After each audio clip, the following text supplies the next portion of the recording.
Hare Krishna, Hare Krishna.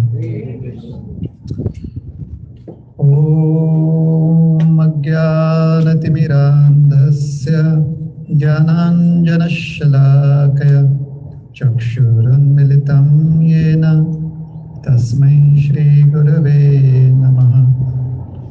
Shri Chaitanya Manobhishtam Sthapitam Yena Bhutale Swayam Rupa Kada Mahyam Dadati Swapadantikam. Namam Vishnu Padaya Krishna Presthaya Bhutale Srimate Bhaktivedanta Swami Nitina. Namaste Saraswati Deve Gauravani Pracharine Nirvishesha Shunyavadi Paschatya Deshatari Vancha kalpatarubhyascha kripa sandhubhya eva cha Patitanam pavanebhyo vaishnavebhyo namo. Jai Shri Krishna Chaitanya Prabhu Nityananda Shri Advaita Gadadhar Shivashadi Gaura Bhaktivinoda. Hare Krishna, Hare Krishna, Krishna Krishna, Hare Hare, Hare Rama, Hare Rama, Rama Rama, Hare Hare.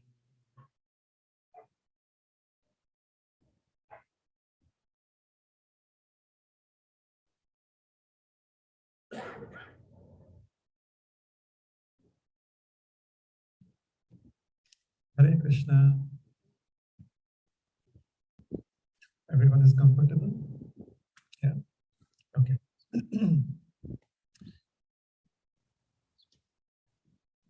So yesterday we were at a program and we spoke about how Lord Chaitanya as a little baby, no, as a toddler, wanted to eat the offerings that were made to the deity at the house of Jagdish and Hiranya Pandit on the day of Ekadashi.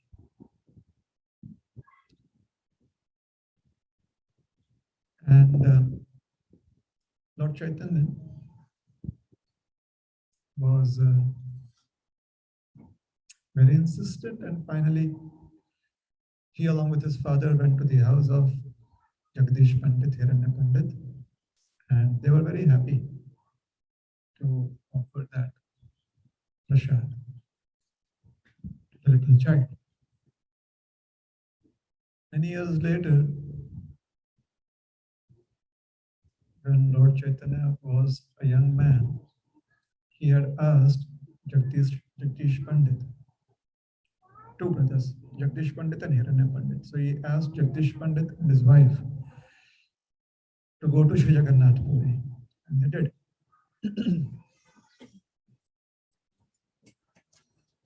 A few years after that, Sri Chaitanya Mahaprabhu took sannyas.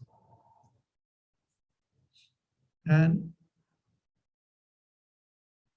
he took up residence as a sannyasi in the holy city of Sri Jagannath Puri. So before we go further, are we all aware of Lord Chaitanya? Everyone here is aware of Lord Chaitanya? Okay. Yes? Lord Nityananda? Okay. So he went to Jagannath Puri. Who went to Jagannath Puri? Lord Gauranga. So every year, the residents of Navadvip, his hometown, his birthplace, would come and spend 2 to 4 months with Lord Chaitanya in Jagannath Puri. So they were all working professionals in Navadvip, they would get 4 months of paid leave. They would take their vacations and spend it in Jagannath Puri. So when they were going to Jagannath Puri and before their travel to Jagannath Puri, they would be very, very excited. And when the time came for them to come back, then they would feel emotions of separation from Lord Chaitanya. Because Lord Chaitanya would stay back in Jagannath Puri and they had to come to Navadvip.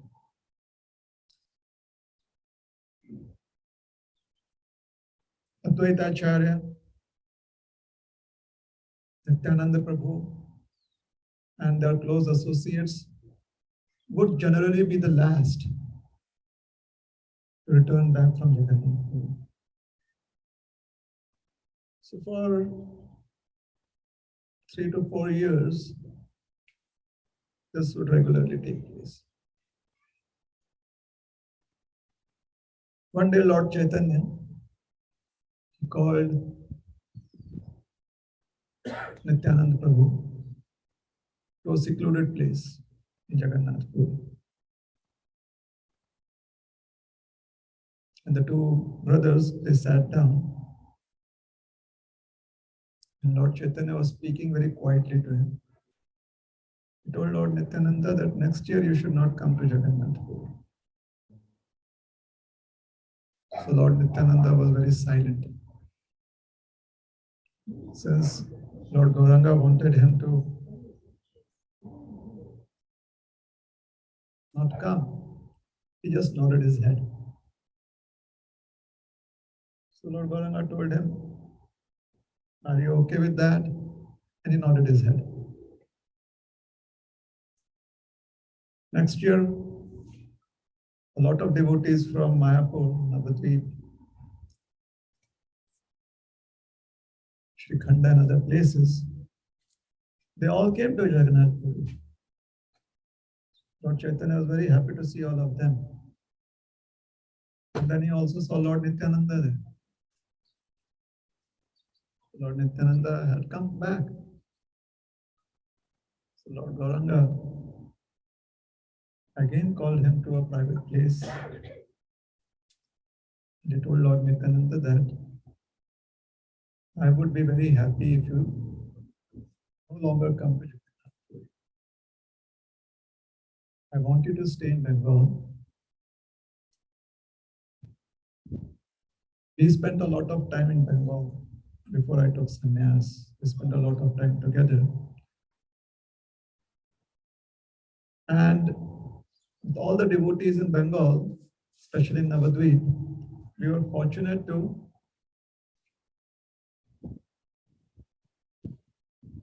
spread and share Krishna consciousness to all the fortunate living entities.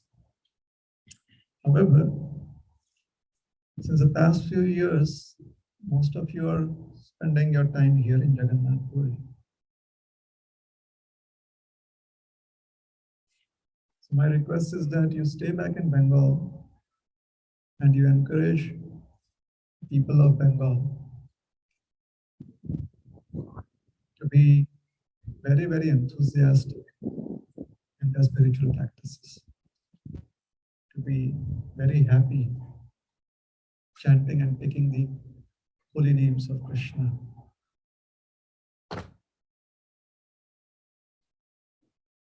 So do you understand that, Nityananda?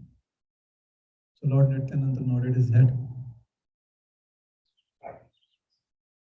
This time, when he returned back to Sri Jagannath Puri, Lord Nityananda was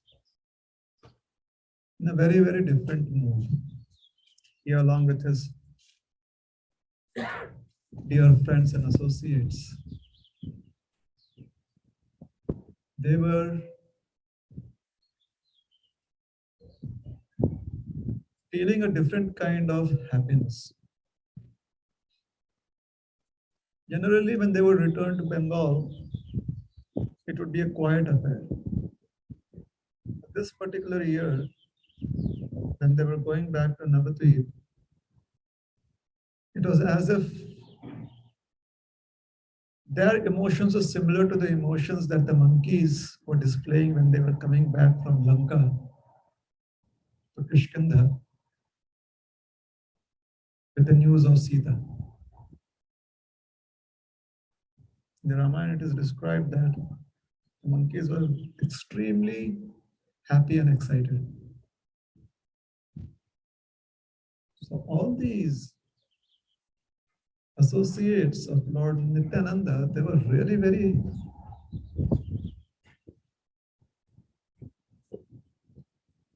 they were in a jubilant mood.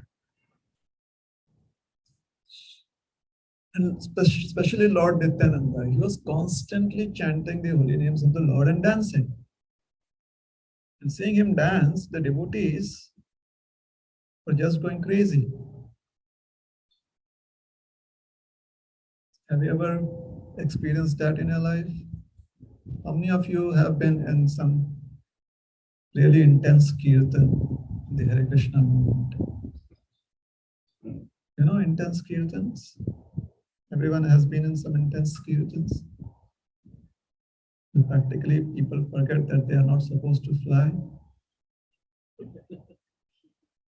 Yeah.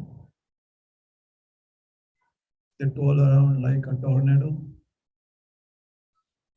You've been there? You've witnessed that? Have you been one of those people? Devotees just crash into everyone and everything. And still everyone is happy. In fact, the rest of the crowd is instigating such devotees. Give us more. Yeah? So that was what was happening on this particular return tour.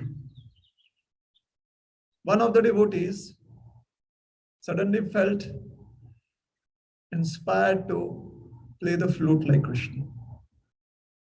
So that devotee stood in a threefold bending form with an imaginary flute on his lips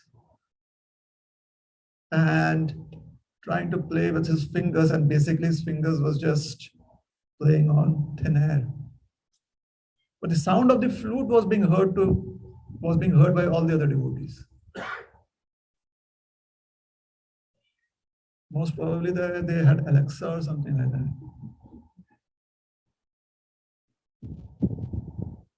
Something similar. Somehow all the devotees could hear the beautiful sound of the flute.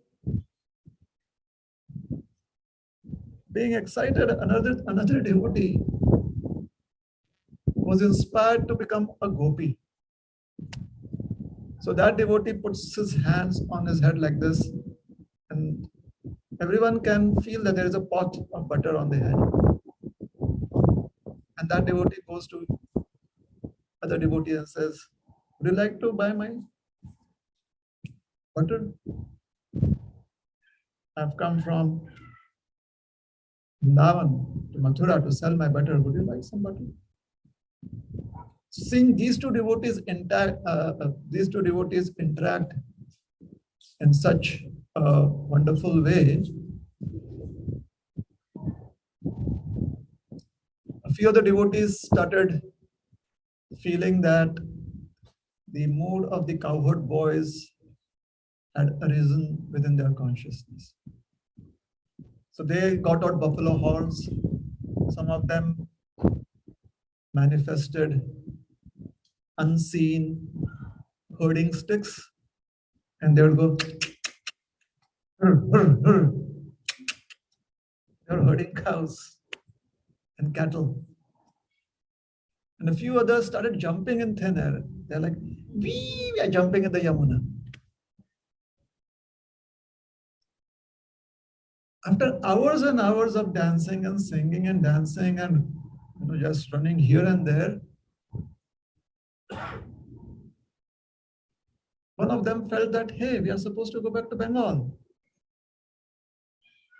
And to go back to Bengal from Jagannath Puri, it is very important that you go in the direction of the river Ganga, where she flows. So you have to hit the banks of the Ganga, then follow her upstream. very traditional rudimentary GPS system. So they looked around for some Google guys. You know, those people, do you know the way to the Ganga?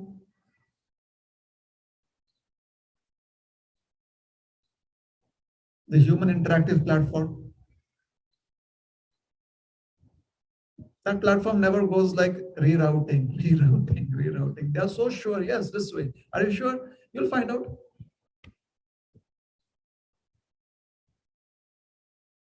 So they followed that GPS. Do you know what is the way to the Ganga? They said, Ganga. My dear sir, the Ganga is behind you. They had traveled south rather than go north. They were going north and somehow they backtracked. They had no idea. And they started laughing like, what are we, kids? Are we bowls? Mad people? Who are we? We're supposed to go to Bengal. So then they kind of reorganized themselves and they said, all right, now we are going to see the Ganga. They walked a few kilometers, few miles. Suddenly Lord Nityananda started dancing.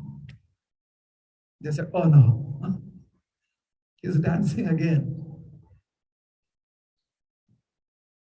It's like, you know, when we have a festival, maybe at one of our temples or some other place, after a few hours of kirtan, when it is prasad time, you're like, yeah, it's prasad time again. That was a feeling that they were having. Oh no, he started dancing again. So he was dancing, he was chanting. And the devotees, again, they were inspired in various ways. They lost all track of time. Then after hours and hours of chanting and dancing, they asked another gentleman, sir, is this the way to the Ganga? They said, Ganga. Where are you coming from? They said, we are coming from here and here. Oh, sir, you are traveling towards the west. You have to go to the east. Oh, sorry. So how many kilometers to the east? A couple of kilometers. They said, no, you've traveled at least 25 kilometers to the west.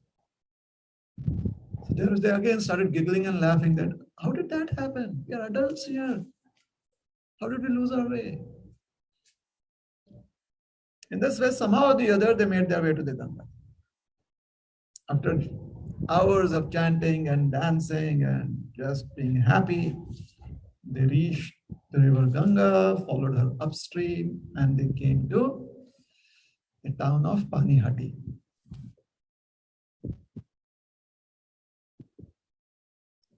As soon as Lord Nityananda he reached the town of Panihati, he was like, now we need to have our food festival, lunch, picnic. So Lord Nityananda says, Raghav Pandit,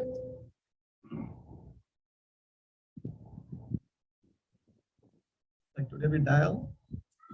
Nityananda Prabhu's dialing system was used just call up. Somehow the invisible lines would take his sound to its destination. Raghav Pandit was immediately awakened. Lord Nityananda, Lord Nityananda, where are you? Where are you? Raghav Pandit, I'm here on the bank of the Ganga. Make arrangements for prasad.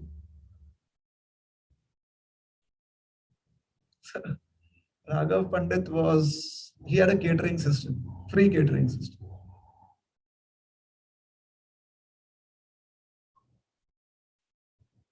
Like in India, in Chennai and most of Tamil Nadu, we have Amma's kitchen.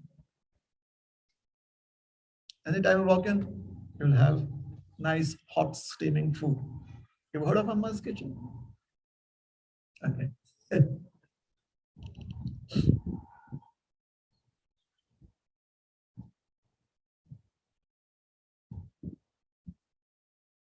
So ordinary people, day laborers who come to the city, they very much appreciate this facility. So Raghav Pandit, anyone who's on the way to Jagannath Puri, anyone who's passing by his village or his town, his house. They could walk in and there would be prasad for them.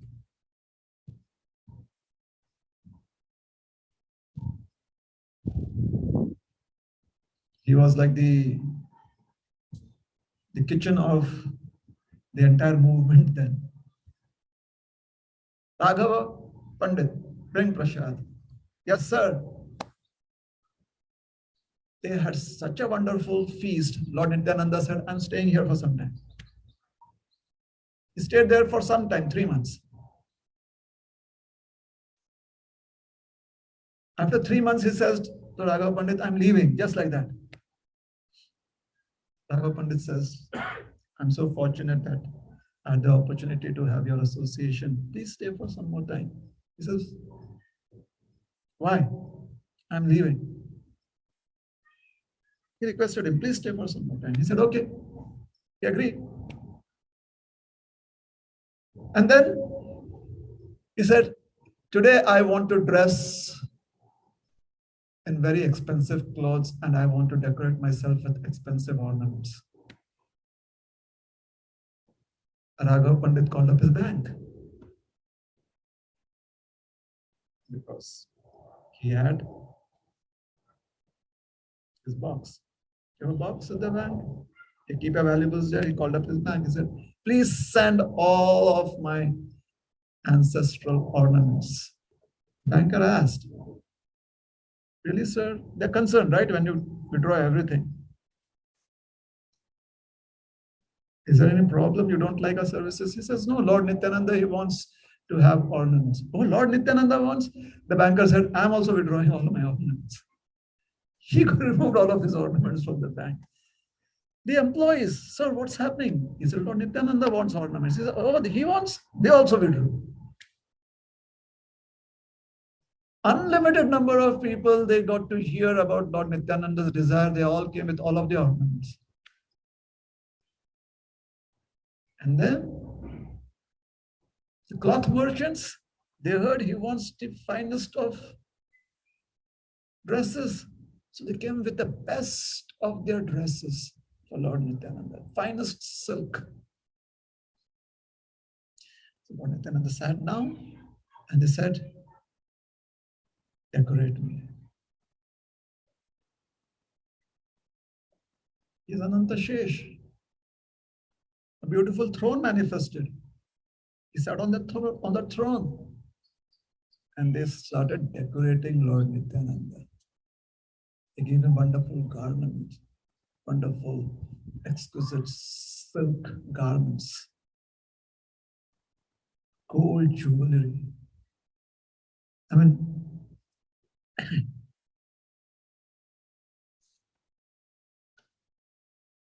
somehow all of their jewelry, all of their ornaments found some place on Lord Nityananda's transcendental body.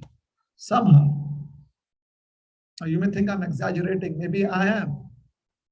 But trust me, I'm not trying to even believe myself that it is actually true. Lord Nityananda was manifesting his most munificent, compassionate nature. He was accepting all of their services. There were gold ornaments studded with pearls, emeralds, rubies, intricately designed, exquisitely beautiful.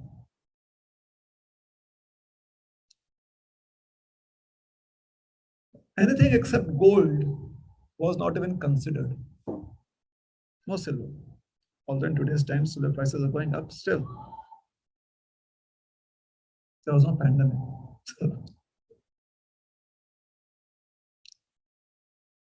Beautiful, beautiful ornaments. And then various colors of silken garments, blue and striking yellow, shades of red. They would put it around his arms, around his shoulders. Various ways they were trying to offer all of this to Lord Nityananda. Lord Nityananda raised up his hand. Every finger had rings. They went on placing rings on those fingers. And Lord Nityananda bent forward and they put necklaces on him. Some of those necklaces were dangling up to his neck. Some was right around his, up to his upper chest. Some was right around his neck. Some were all the way up to his upper stomach. His broad, fine chest was making all of these ornaments appear beautiful. The ornaments are kind of feeling very happy. They felt all right. Today, our stock value has gone up. Really.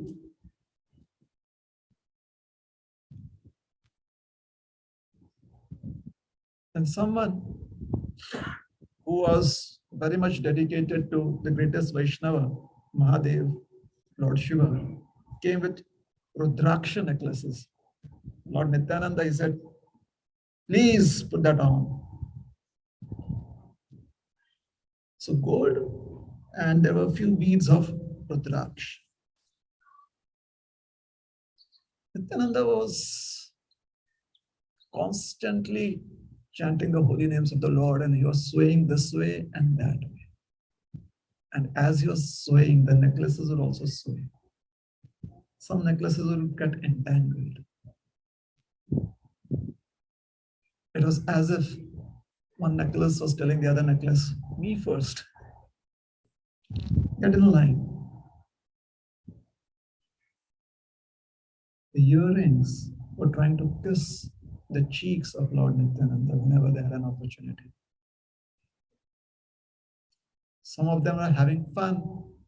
They're simply dangling up and down.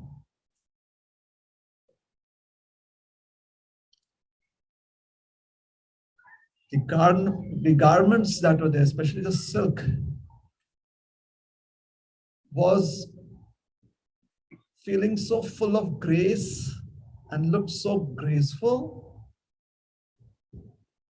This was the happiest moment of their existence, that they were closely, very, very intimately, they were holding on to Lord Nityananda's transcendental form. And they were just shining out with brilliance. Silk is very, very brilliant, especially when light falls on it. It's as if the light that falls on the silken garments is broken up into thousands of streams. So those reflections and the reflections of the ornaments was creating a very ethereal scene right there. Then devotees had come with wonderful garlands. Garlands made up of malati flowers, champak flowers, very fragrant, mallika flowers. I'm taking these names. There are other names that even I'm not aware of. These I'm aware of. They came with this beautiful handmade garlands, and they put it on around his neck. The garlands are feeling very shy. Sometimes some flowers on the garlands would hide behind the ornaments.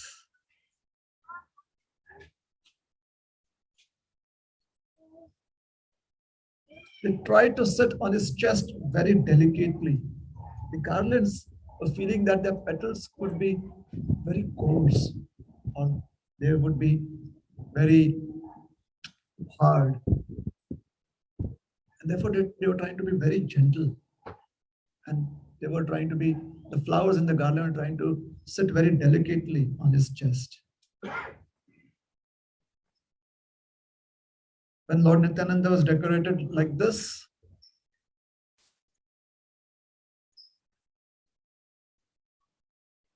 and he was very happy chanting the holy names of the Lord, then they came with fragrant sandalwood paste. chandan. They had added certain minerals to the chandan. So some of the chandan had a yellow tinge, some of the chandan paste had a reddish tinge.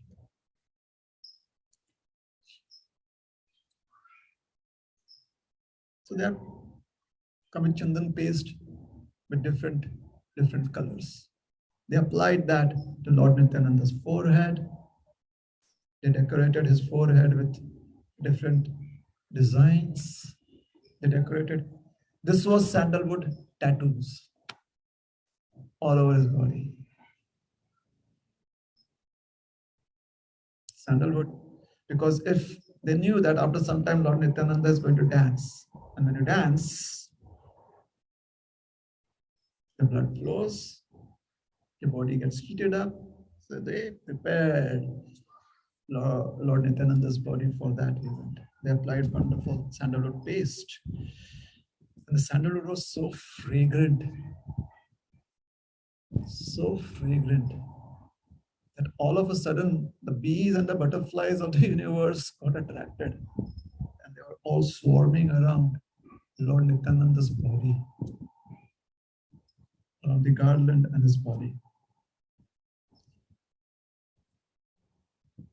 Then they brought out some more silken cloth, red colored, blue colored, golden colored, and they kind of intertwined all of this various pieces of cloth, and then they tied a beautiful turban on Lord Nityananda's head.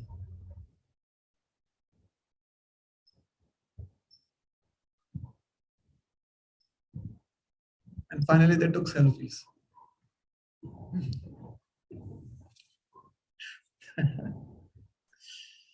Lord Nityananda was Lord Nityananda. He was completely intoxicated with the chanting of the holy names of the Lord. His eyes would not stay stationary.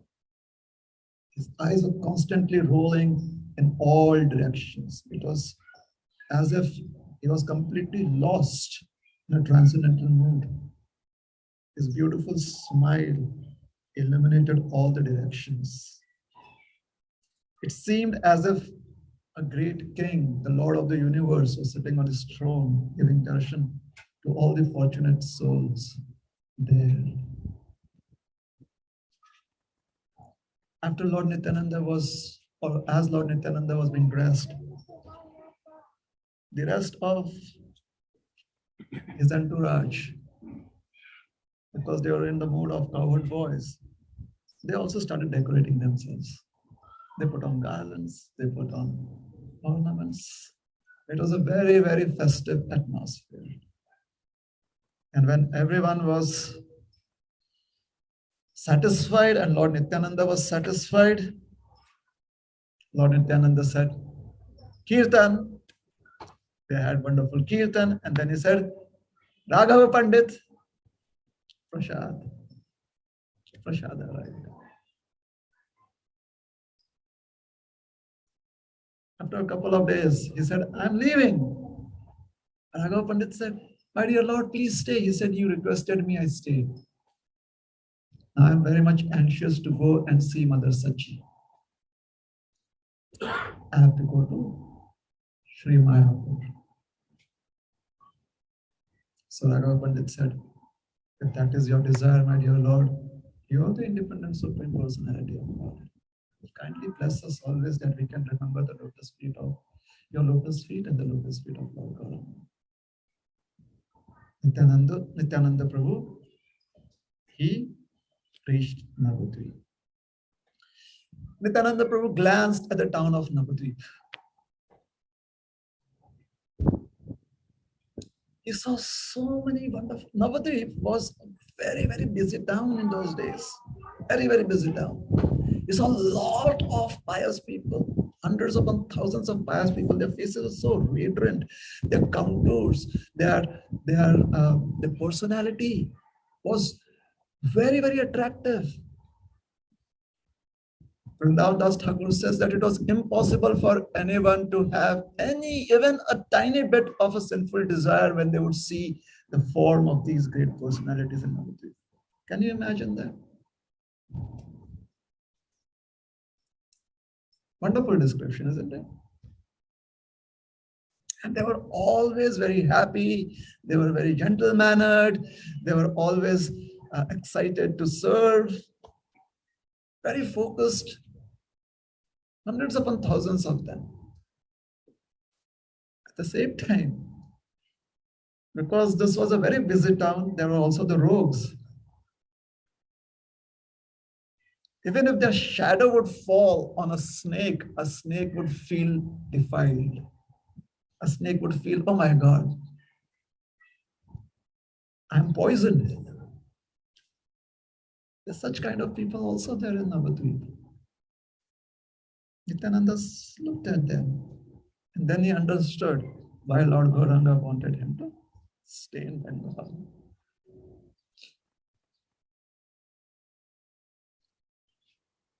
Lord Nityananda made it his mission try and do all that he could to give all of these wonderful souls, some of them were already very pure and others were lost, to give each one of them the opportunity to be immersed in the wonderful experience of blissful Krishna consciousness.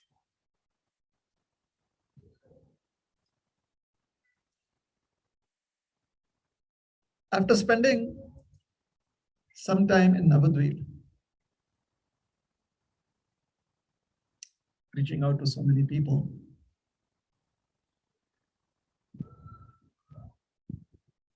Nityananda Prabhu became very famous. And one of the reasons why he became famous was somebody would post on social media, Lord Nityananda sitting on the throne, all decorated up. So he became quite famous, and especially famous in certain circles. People who were more interested in all the jewelry than him. The thieves. And one particular dacoit king, gang lord, he saw Lord Nityananda and he decided to shadow him, spy on him. Because he had a lot of experience. He knew that if a person is boldly roaming around with all of this on himself or is exposing himself with so much jewelry, let us see what kind of security he has. So he joined the group of devotees that would move around with Lord Nityananda. Now this is something interesting. Maybe we can take certain tips from what we are going to describe. He joined the band of devotees. He was so focused on finding out if there were any loopholes in Lord Nityananda's security that he was completely untouched by the devotional fervor of the devotees. Can we understand the power of free will? Being parcels of Krishna, we have such free will that even if Krishna would give us all that we could ever imagine to make us happy, and we are not open to it, we would be vimukha. We would be like, maybe there's something more somewhere else. That is free will. Ichha.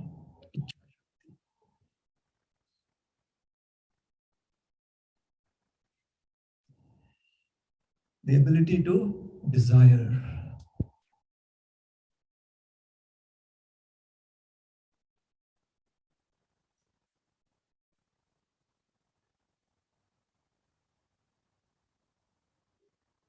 So he was literally a meditative yogi But his meditation was on how you can steer your moods.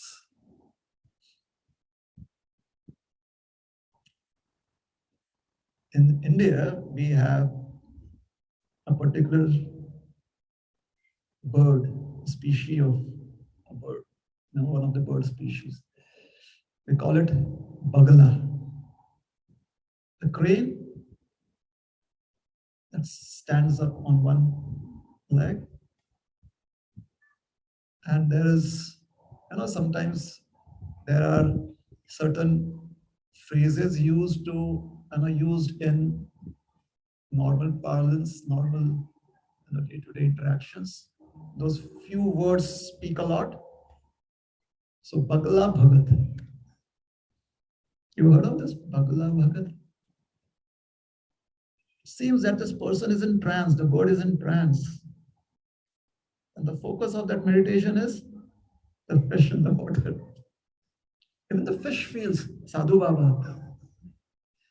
Even the fish feel that if we are around Sadhu Baba, if we are around this meditative yogi, we'll be safe. And click. Seeing the right opportunity, the crane plucks them out of the water. And they get a different kind of liberation. The fish gets liberation by entering the stomach of the crane, the white crane. So meditation sometimes can be very, very focused, even when one wants to gratify one's senses.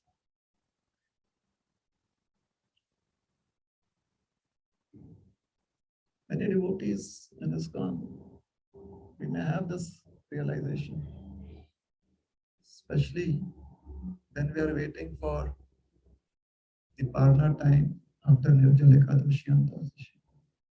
We're so very focused on to the second that the Parna time begins. After an entire day of Nirjala Ekadashi, you're like, okay. We are so focused that a minute before that, we are sitting with our whatever, drink. To end the fast. If the fast, Paran time is 6:20 a.m. At 6:19, we have everything ready. 6:19. As soon as it hits 6:20:00, if that could have been taken as considered as focus chanting, we would have gotten full marks. Maybe somebody should petition Krishna. Krishna, our consciousness at the time of the Dwadashi Paran timings. Please consider that as our sadhana.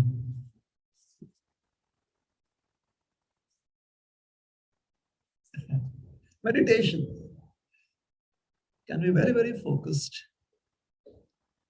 with very different goals that we have or we may have. So he was very focused. However, within his heart, constantly, he was thinking, he was contemplating, he was thinking of so many different, there were so many thoughts within his mind. He was contemplating, and specifically, all of his emotions were bringing forth various plans. What kind of emotions were there? This person had been brutally malicious throughout his life. Brutal. His appetizer would be violence. Only then he would be able to digest food after eating. Sometimes when you would go to his doctor, the doctor would say, your digestion is not working well. He said, yeah, for the past few days, I've been less violent, especially before my lunch and dinner. What to do? I don't get the opportunity. So the doctor says, please spare me. I'm a doctor.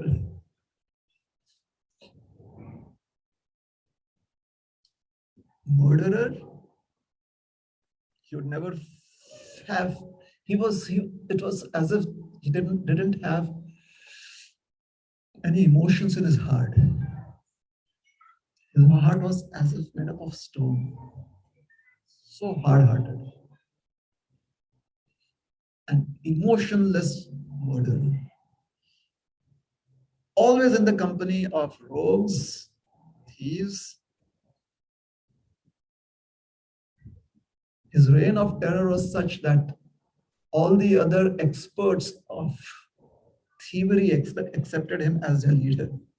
All the other dacoits accepted him as their leader. So he was trying to look for an opportunity to come up with a safe plan. Loot Lord Nityananda's party and loot Lord Nityananda. Lord Nityananda understood that there was a black sheep here. So Lord Nityananda came up with a plan.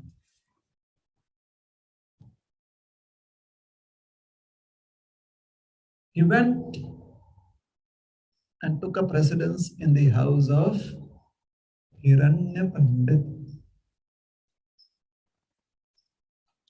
Hiranya Pandit's house was in a secluded place. After Jagdish Pandit had moved to Chokda from Jagannath Puri, Hiranya Pandit he had become a recluse. Very simple life. From the external point of view, he was extremely poverty-stricken, very austere.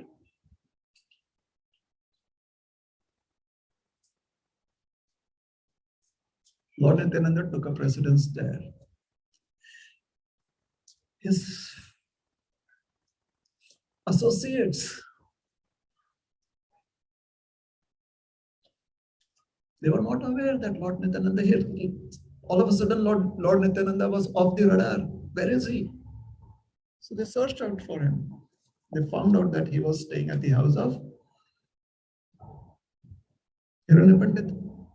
Lord Nityananda said, well, you can come and meet me during the evenings, but otherwise, we should respect Hiranya Pandit's mood. He's leading a very reclusive life. So we should keep this place very quiet. They agreed. So the thief also became aware, the dacoit king also became aware that he had taken a precedence with Hiranya Pandit.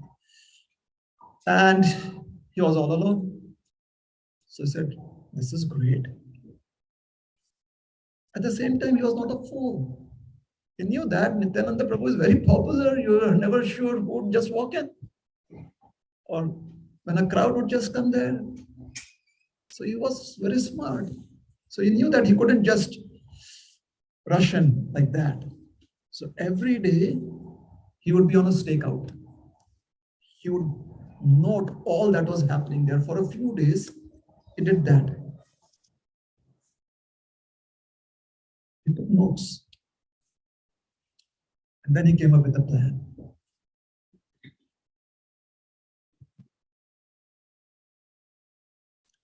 He went back to his gang.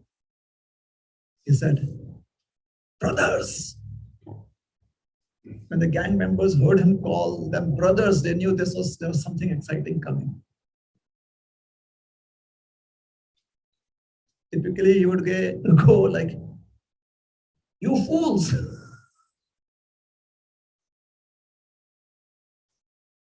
Or something like that. Brothers. They became very excited. They all gathered around him. We don't have to worry any longer. Today's heist.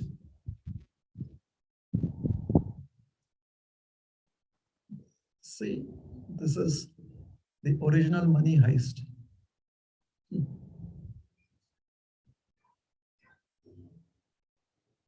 Today,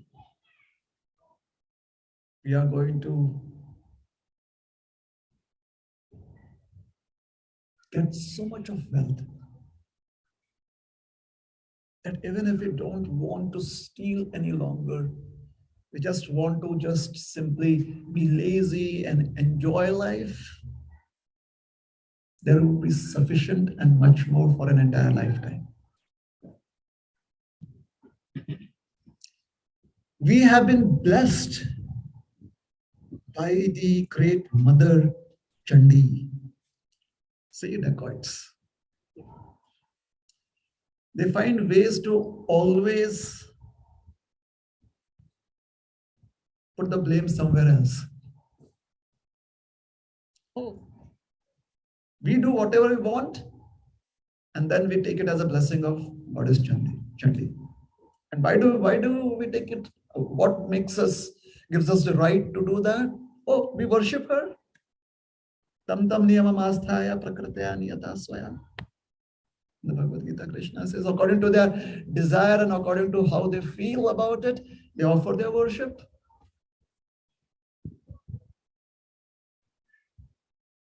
So, Goddess Chandi is extremely pleased.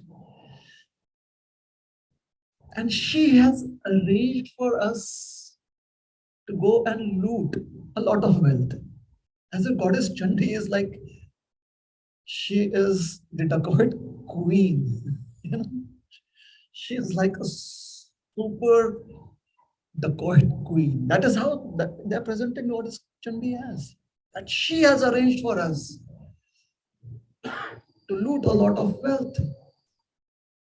For a few days, I have been shadowing an avadhuta, really crazy person. Always lost in his own thoughts. This person has so much gold, gems, jewelry worth millions of dollars. Actually, the original text is a lot of money. But dollars would make sense to us, isn't it? As soon as I say rupees, people in India think divided by 70. Into 70. Millions of dollars. Everyone's eyes were practically popping off. They had this excitement on their face. Their mouth was watering. They are like, they wanted to ask where, but they were so excited they couldn't speak. Their leader had made them spellbound. So much wealth. He said, I know you want to know where this is. This is at the house of Hiranya Pandit. Those who knew where Hiranya Pandit's house was, they were like,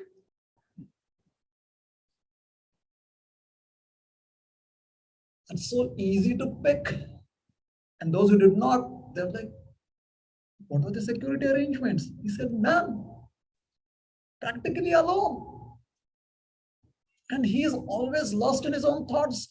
Even if someone would come up to him and take away everything that is on his body, he would be unaware of.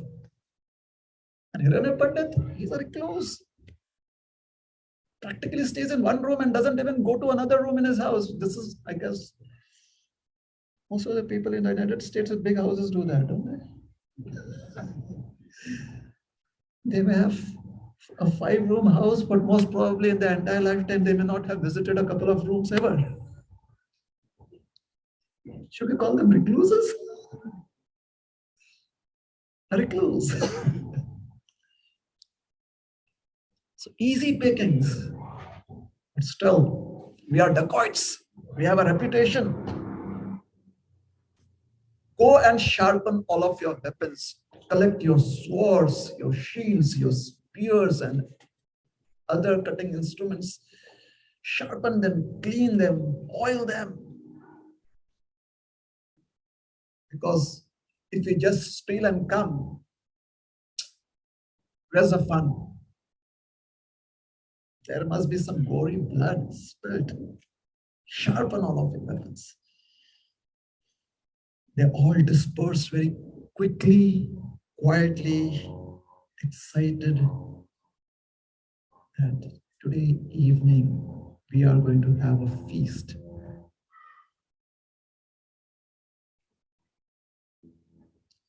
Time was not passing quickly enough for them. Every few seconds, they're like, is it time to go? Is it time to go? They were getting so agitated. They were practically, they were making each other miserable. Has that ever happened to us? If after Nirjala Ekadashi, on the day of Dwadashi, we are at the temple, and we know that there is wonderful feast prasad, how much longer will the lecture go on? And you're not satisfied asking one person. You want to ask everyone, anyone who could give you the right answer, which is right now. We will not stop till we have asked every single person who doesn't give us the right answer till we get the right answer. That's eagerness. That shows that we have the potential to know the absolute truth.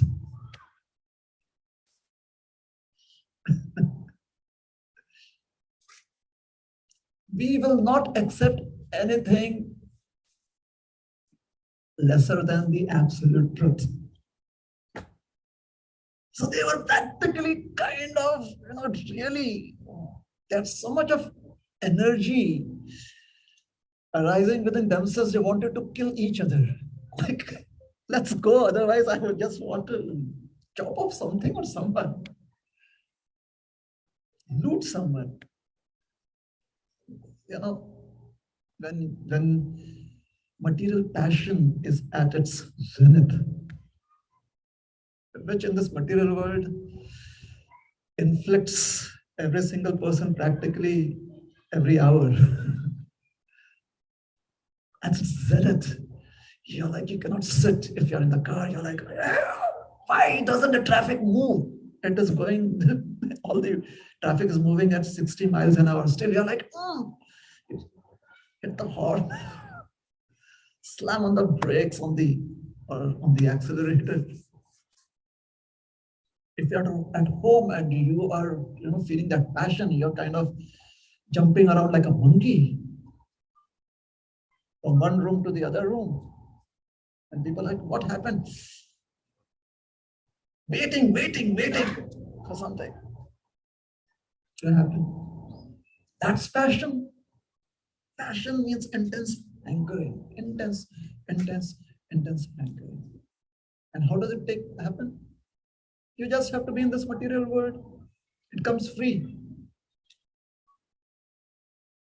Many a times when you're trying to sign up and they bring out all their terms and conditions, and we are used to not going through all of it. It is only a couple of days later that you realize that you have subscribed to something that you don't want. Somewhere within all of that, there was a box that you ticked. And when you realize that, hey, how did this happen? Suddenly my account has been debited. You go back to the terms and conditions and you see, I ticked this box. Yeah. So in this material world, that is what happened. We thought it would be fun here. We did not read the terms and conditions properly, the fine print. We ticked that box. You get to experience the intensity of the mode of passion free of cost.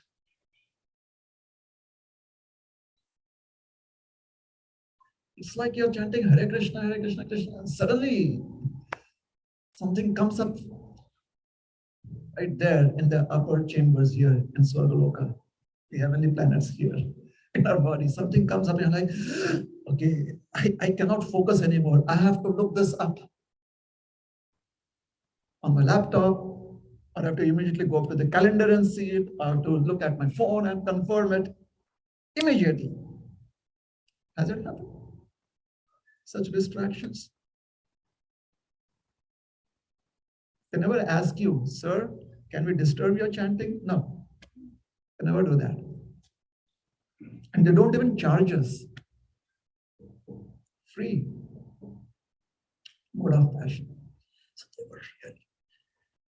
That was the longest day in their entire life. Can you imagine what kind of katha the dacoit king must have done? They must have been so inspired. Longest, they were waiting for the sun to set. And soon as the sun set, they were on their way. Very quickly, they reached to this secluded part of the town. There was a grove of trees, and amongst that grove of trees was the house. Darkness had set in. Interestingly, the house was lighted up, and there was a lot of sounds and laughter, and it seemed as if a lot of activities were happening in the house. They could hear the loud laughter of people. They could hear people talking to each other. It was as if there was a lot of merriment going around.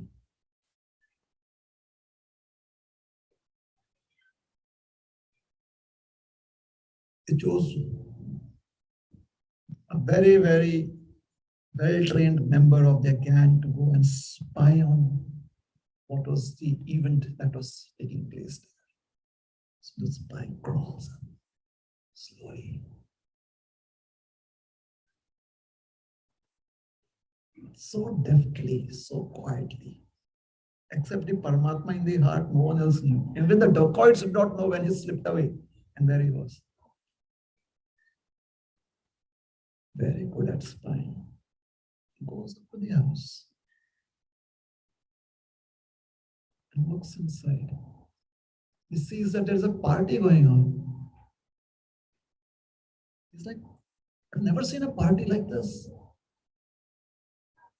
Because at the regular parties that he has been at, the scene would be really very, very intense.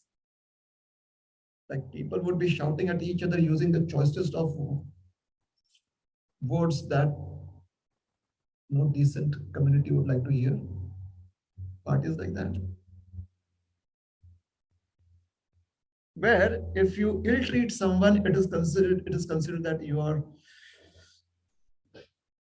well brought up, you have good sanskaras, parties like that. Especially in India, there's a particular entertainment industry that has glorified parties like this a lot. On the screen, big screen, Bollywood.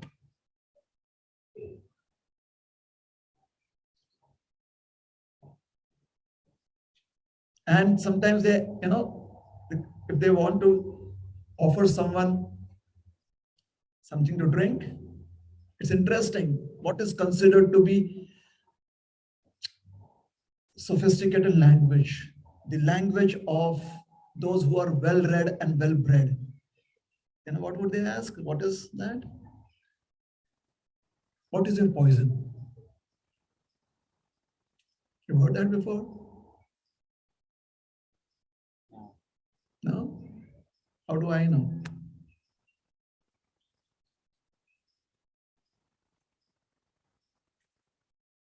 Basically, what they're asking is, what kind of drink do you want? What is your poison?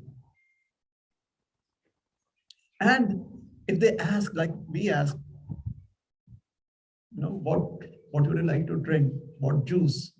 They don't say, what is your poison? And it's considered to be high society talk. High society talk.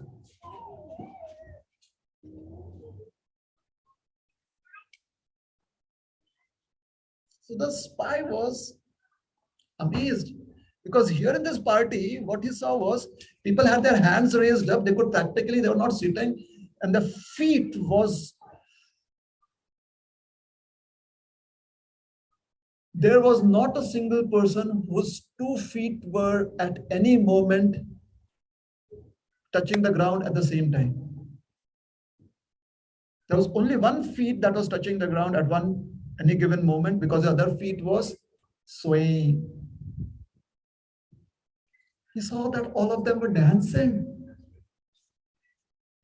And they were singing.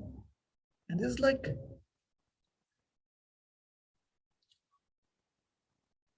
this is the song. Are these people from the dinosaur age? Like when human civilization did not even exist, this is a song from them. Hare Krishna, Hare Krishna, Krishna Krishna, Hare Hare, Hare Rama, Hare Rama, Rama Rama, Hare Hare. People still sing in today's age, they sing the song. He's like, what is this? He was feeling like vomiting. This is so bad. They don't even know how to party. How is it that they're so happy? And then you realize, I'm not here to see what they're doing. I'm here to understand when will they stop doing this and how did this all happen? So he looked around, he saw that the house was full of people. They were eating food, and they were like, when they were having food, they needed more food. They would say, can I have more prasad, please? Can I have more prasad, please? And he's like, what is this prasad? It's like, what kind of place have I come to? Our king. Why does he want us to go through, especially me? Why did he choose me to go through such torture? What kind of prasad? Can I have some prasad? Hare Krishna, dance. He's like, all right, what can I do? This is my job. You can relate to that, right? Many times I've heard people say to me, Prabhuji, you're just doing this job somehow, they're tolerating it. Just my job. So that person was also saying the same thing. I have to just get my job done. Just tolerate all of that. Gather as much information as I can and bring it back to my gang. So he gets all that information and he goes back to his gang. And he says, how do I even describe? So I see this person sitting right there. It's as if he's the whorl of a flower, the center of a flower, and everyone else is sitting all around him, and they are all facing him. It's as if they are like petals. They are chanting this Hare Krishna, Krishna Krishna, Hare Hare, Hare Rama, Rama Rama, Hare Hare. The others look at him and they're like, you want to vomit? What are you saying? Stop saying that. He said, what did I say? You just said that. No, I did not say that. Yeah, you did. No, I just said Hare Krishna, Krishna Krishna, Hare Hare, Hare Ram, Ram, Hare Hare. Others were like this. Stop. He couldn't. He did not even realize that he was saying the Maha Mantra. He's like, this is what they're doing. He's like, okay, edit that part. He says, edit what part? This part. He couldn't understand what they were asking him to edit because he wasn't realizing that he was saying the Maha Mantra. It's amazing, isn't it? How many of you have been to Mangal Aarti? And when do you realize that actually what you're singing was Mangal Aarti? You know, there are 8 verses in Guru Ashtaka. Has it happened that we kind of realize by the 5th verse or 6th verse that, oh, I've come to the end of the Guru Ashtaka. Yeah. You don't realize. And here we are trying to be devotees, we don't realize. Imagine those who are dacoits. How would they ever come to know that they have just chanted the Maha Mantra? Edit that part. He said, all right. So they were all sitting around him and they were chanting, and they said, quiet, quiet. We know they were chanting. What more? They were happy, they were roaring, they were jubilant, they were clapping their hands, they were swaying, they were just oozing so much of joy. And they were laughing like madmen.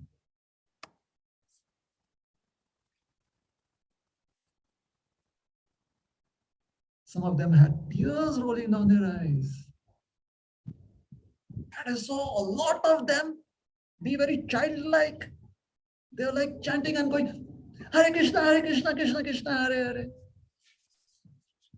How many of you have participated in intense kirtan?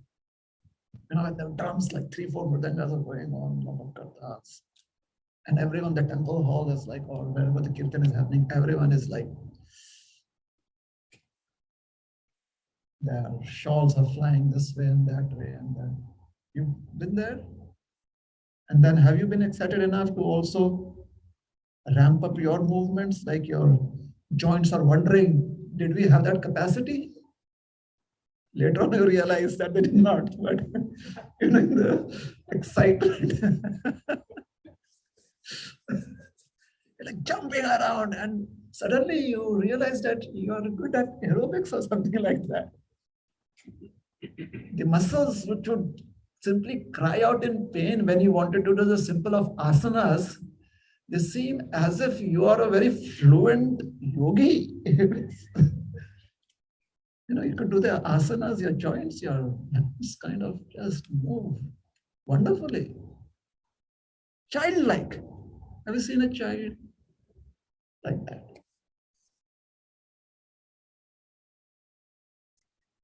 They are all wide awake. That was like a thunderclap, like lightning crashing on them. They are all wide awake. I mean, we waited the entire day. That was terrible for us. And now these people are wide awake. Why can't they go to sleep? And why did they have this party tonight? So they said, anyways, Goddess Chandi, she wants us to be tolerant. Tam titikshasva bharata. Krishna says in the Bhagavad Gita, you should be tolerant in happiness and distress. So they decided to wait. They looked around. They found a comfortable tree, the trunk of a tree. They went and they kind of sat around it. They put their weapons to the side and they said, all right, how many of you all are good with Hindi? How many are not? Okay, all right. I'll explain it to you later on. You can ask your dad. So they sat around, they put their weapons there. They looked at each other, and then do you know what they did? Baithe baithe thak gaye, karna hai kuch kaam, shuru karo antakshari lekar Chandi ka naam.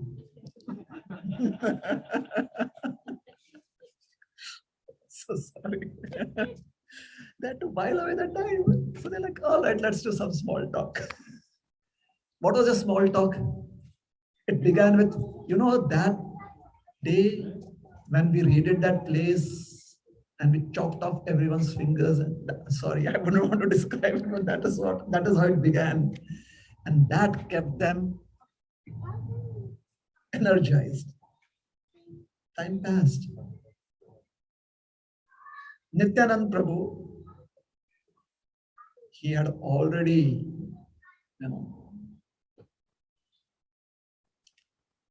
it was as if Nityananda Prabhu has a flying drone that captures all of our activities. So he knew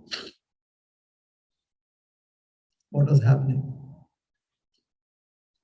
Nityananda Prabhu, he invited a very special lady to come there. Do you want to know who's that special lady? Nidra Devi, the goddess of sleep. He said, please come here. There's something important that you could do. So Nidra Devi appeared there. Meanwhile, after having played Antakshari for a long, long time, after having passed there, having the small talk, they started expressing what they would like to do with all the money, all the wealth they would have after distribution of the loot. The dacoit king had told them the amount of wealth that was there. So they were now expressing what they would do with their wealth, with the loot. So one person said, I lay claim to the golden bracelets. Another said, okay, if you're taking the bracelets, then I will take the necklace. The person says, if you're taking the necklace, I will not give you the pearl necklace, that is mine. Another dacoit said, sir, the earrings are for me. Another one very dreamily spoke, I will have some of the gold chains and the smaller necklaces. Someone said, leave the ankle bells for me. And the anklets. In this way, in the middle of the night, they were daydreaming.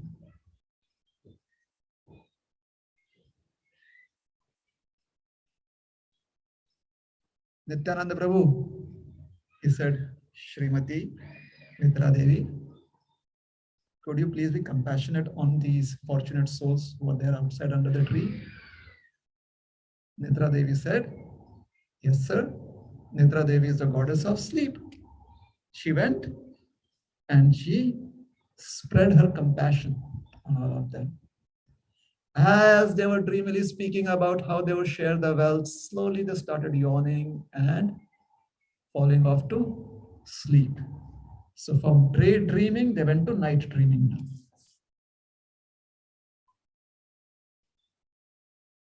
They had the most peaceful sleep. I mean, Nityananda Prabhu had asked Nitra Devi to serve them. That was the best sleep they ever had. Later on, when they went to the doctor said that something has changed.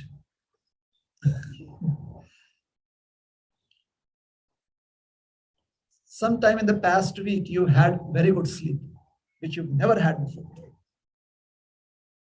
They were in deep slumber and they were dreaming that the loot is there and they are taking whatever they need, whatever they want.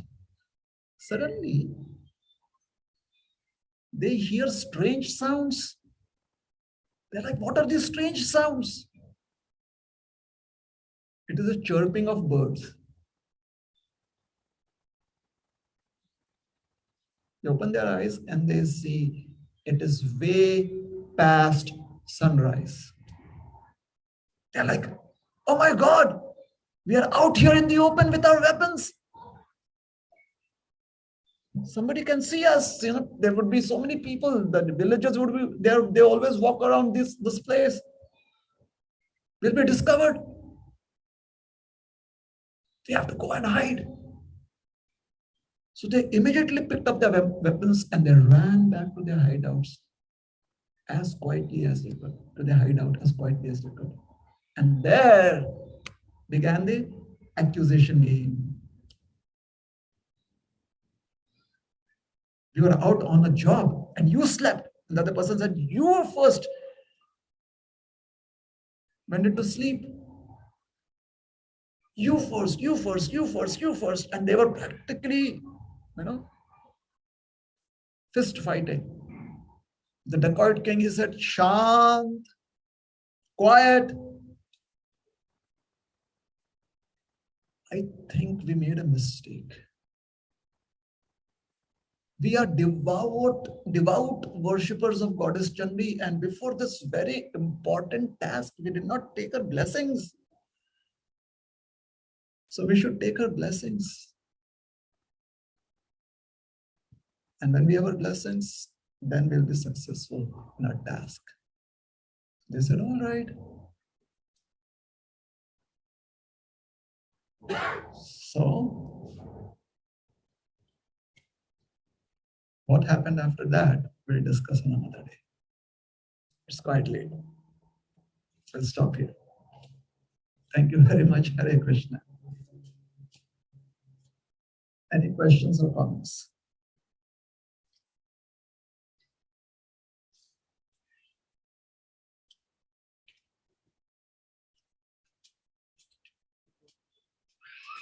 This incident, where exactly happened?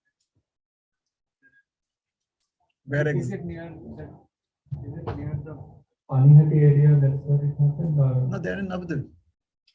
They've come to Navadvip.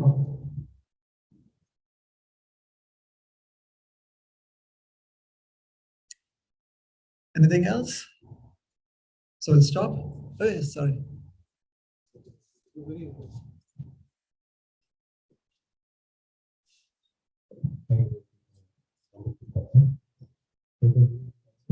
You see how different the route was respecting the roots of the communities that he visited.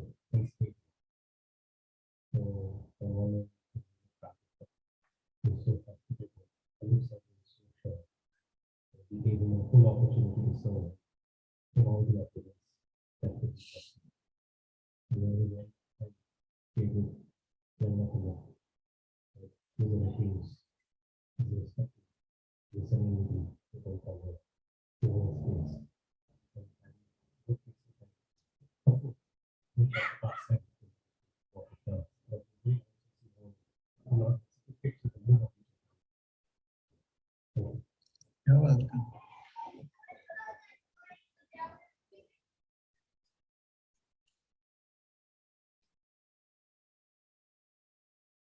So thank you for so nicely describing this pastime.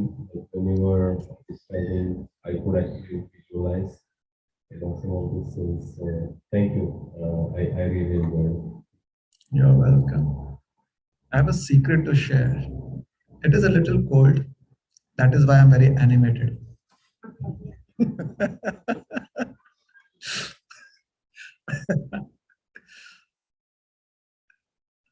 All right.